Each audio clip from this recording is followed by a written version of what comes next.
I am John Terzak, and I'm going to answer the question of how to make salmon mousse or other types of fish mousse. And I have about 4 types that I recommend: sole, scallops, halibut, cod, salmon, pike would certainly be my favorite. So why know how to make salmon mousse? Not so much because you want to serve salmon mousse directly as something to serve as an appetizer or anything like that, but it's used in a variety of different things in cooking.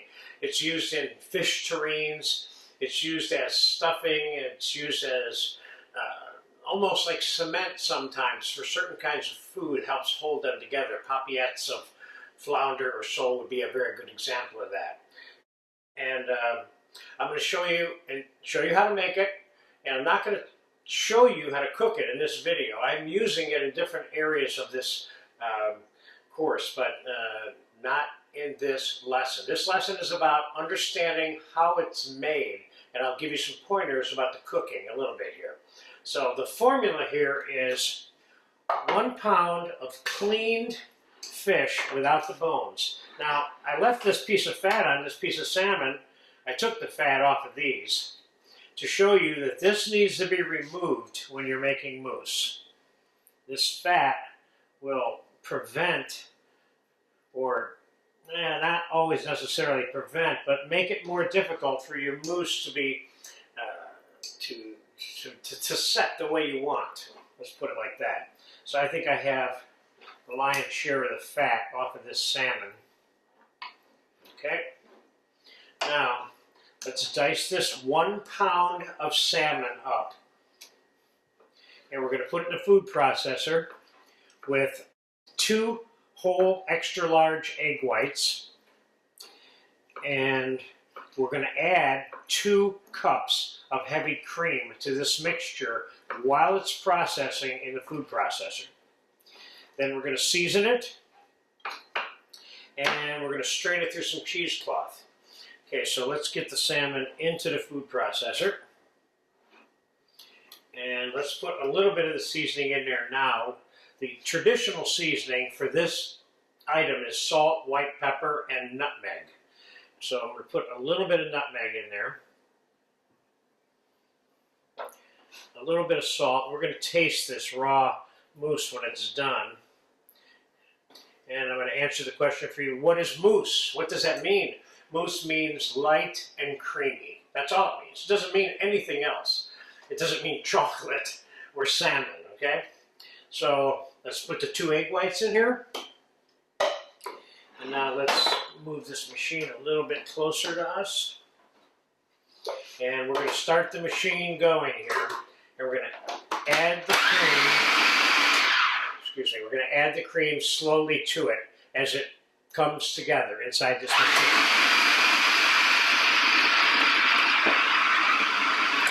First, I want to make sure that the salmon itself is quasi-pureed before I start adding cream to it.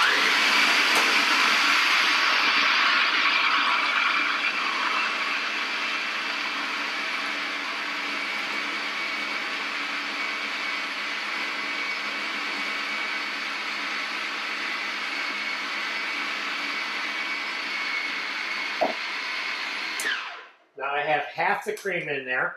I'm going to show you what this looks like. It is pasty and getting there. I want to make sure it's completely mixed in there also. So that's half the cream. Here we go with the noise.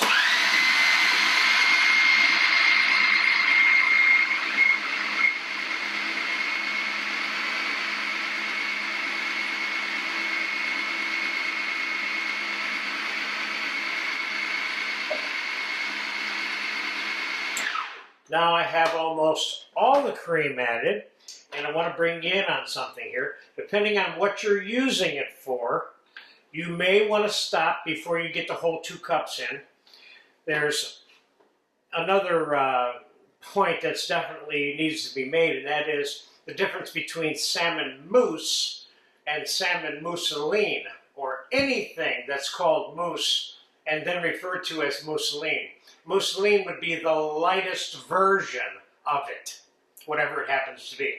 In this case, it's salmon, but we're not making salmon mousseline, we're making salmon mousse. Meaning you could add more cream to this.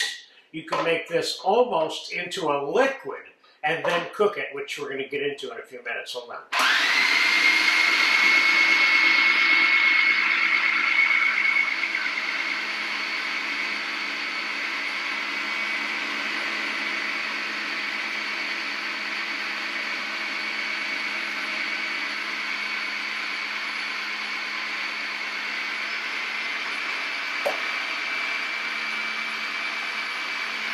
Gotta let it run until you got all the cream incorporated into the puree with the egg whites. That's what I'm doing right now, waiting for that to happen.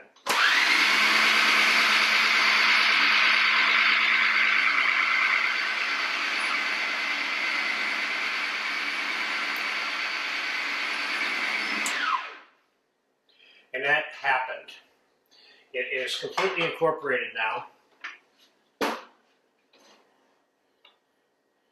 You see what we have here now. Now, one of the things I did just before we started shooting this video is I put the salmon in the freezer, not to freeze, but to get really cold. I put this bowl and the blade in the freezer to get really cold, and the cream. So you want all the components of this cold. It comes together and blends together better when it's cold. Okay? So now we're going to strain this mousse through this cheesecloth I have right here. I have double thickness cheesecloth laying over this bowl.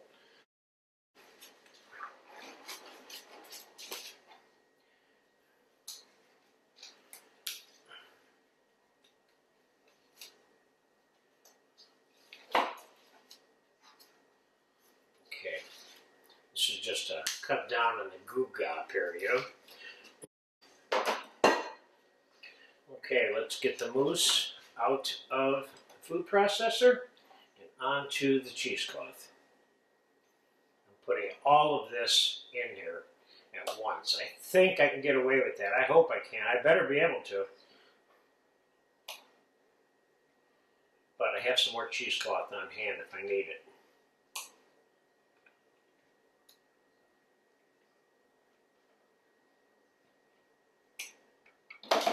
Okay, let's pick the cheesecloth up. Let's give this a nice twirl around to tighten this up. Now let's squeeze that mousse right through there.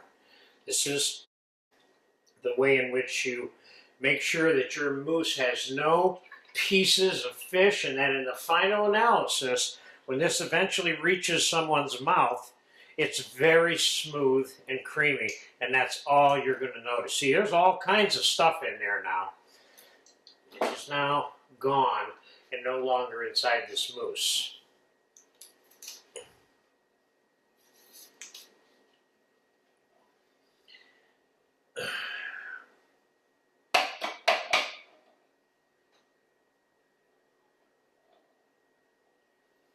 Now, how do you cook this stuff, and what do you do with it?